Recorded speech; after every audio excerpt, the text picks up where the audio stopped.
بسم اللہ الرحمن الرحیم۔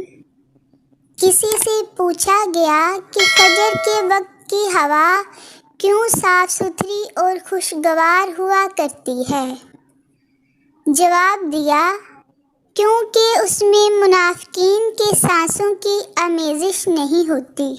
منافقین فجر کے وقت نہیں اٹھتے کیونکہ منافقین کے لیے عشاء اور فجر کی نماز بہت بھاری ہوتی ہے۔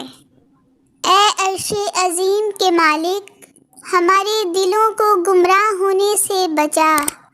آج کے اس روشن دن کو ہمارے لیے باعث رحمت بنا، رزق وسیع عطا کر اور زندگی کے تمام امتحانوں میں کامیابی عطا فرما۔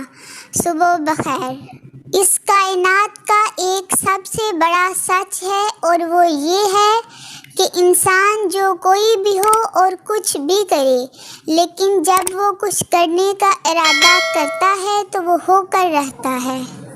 یا اللہ، اس صبح کے ابھرتے سورج کو ہم سب کے گھروں میں رحمتوں اور برکتوں، کامیابیوں، خوشیوں اور خوشخبریوں کی نوید بنا دے۔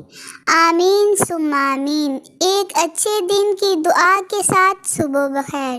جب تم مشکلات سے نکل کر آسانیوں میں آ جاؤ تو اس رب کو سجدے ضرور کرنا جس نے تمہیں گر کر اٹھنا اور کچھ نہ ہونے سے کچھ ہونا سکھایا بھی اور کچھ خاص بنایا بھی مگر کبھی جتلایا نہیں۔ میری پیاری بہنوں اور بھائیوں، آج صبح ایک نیک کام کریں، اپنی اس بہن کے چینل کو سبسکرائب کریں اور ویڈیو کو لائک کریں۔ اللہ تعالیٰ آپ کو زندگی کی تمام خوشیاں عطا فرمائے۔ آمین۔ اللہ حافظ۔